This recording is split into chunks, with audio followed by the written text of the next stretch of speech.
On parle beaucoup d'accompagner les nouveaux enseignants, mais comment fait-on ça vraiment bien?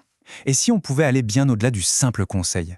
C'est tout l'enjeu d'une approche qu'on appelle la démarche d'accompagnement, une dynamique qu'on dit réflexive. Alors qu'est-ce que ça signifie concrètement? On va explorer ça ensemble. Tout part de là. Imaginez la scène, fin de la leçon, le tuteur entre dans la classe.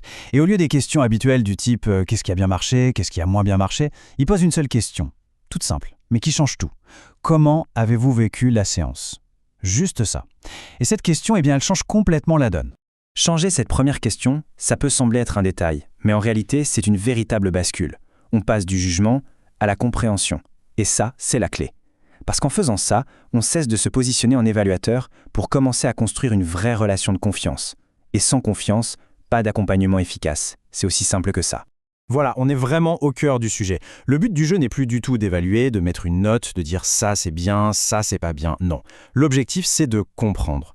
Comprendre le ressenti de l'enseignant, ses intentions, les obstacles qu'il a rencontrés. Pourquoi? Parce que l'idée de fond, c'est que le vrai progrès, celui qui dure, il vient de l'enseignant lui-même, quand il analyse sa propre pratique. Bon, bien sûr, pour y arriver, on n'improvise pas complètement. Cette démarche réflexive, elle suit un processus, une sorte de chemin bien balisé. C'est une approche structurée qui guide tout le monde, l'enseignant comme son tuteur. Voyons un peu à quoi ressemblent ces étapes. En fait, c'est un cycle en 5 temps, une boucle qui se répète. D'abord, étape 1, l'observation. Le tuteur est en classe, mais attention, il ne fait que collecter des faits, des choses concrètes, observables. Pas de jugement, pas d'interprétation. Ensuite, l'entretien, c'est le moment crucial. C'est l'enseignant qui parle, qui analyse sa séance. À partir de là, troisième étape, il fait le point lui-même. Ok, voici mes points forts et voilà où j'ai besoin d'être. Quatrième étape, ensemble, ils bâtissent un plan de progrès, avec des actions concrètes. Et enfin, on boucle la boucle avec une nouvelle observation pour voir ce qui a évolué. Et on peut repartir pour un tour. C'est une progression continue. Mais attention, on peut avoir le meilleur processus du monde, les meilleurs outils.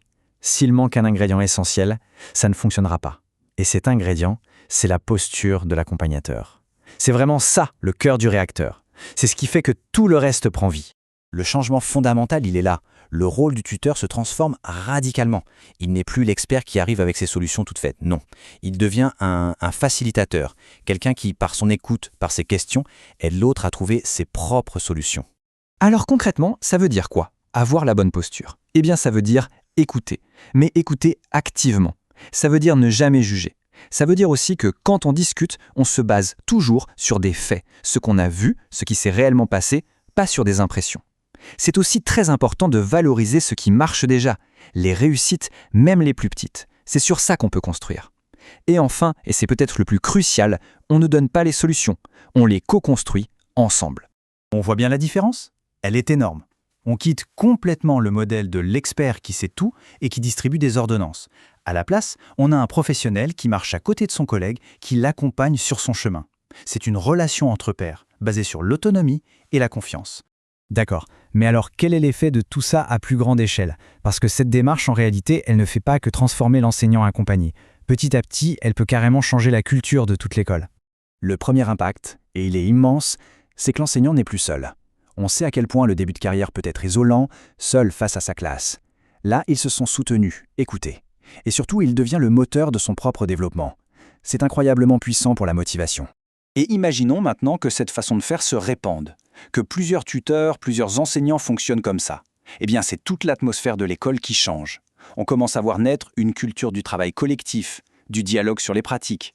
Analyser ce qu'on fait en classe, ça devient normal, partagé, et ce n'est plus quelque chose qu'on fait seul dans son coin ou qu'on redoute. Ce qu'on obtient au final, c'est ce que les spécialistes appellent la professionnalisation par la réflexivité. Derrière ce grand mot, l'idée est simple, c'est le processus qui permet à un enseignant de devenir un véritable expert de sa propre pratique. Comment? Tout simplement en apprenant à la regarder, à l'analyser, avec un regard à la fois critique et bienveillant. Et ça, c'est un gain pour toute une carrière. Pour finir, une petite question, une réflexion à garder en tête. Et si, au fond, la véritable clé pour faire grandir les enseignants, ce n'était pas de leur donner plus de recettes, plus de conseils, mais simplement de changer notre regard. D'abord le nôtre, en tant qu'accompagnateur, puis de les aider, eux, à changer leur regard qu'ils portent sur leur propre travail. Réfléchir à ça, ça pourrait bien tout changer.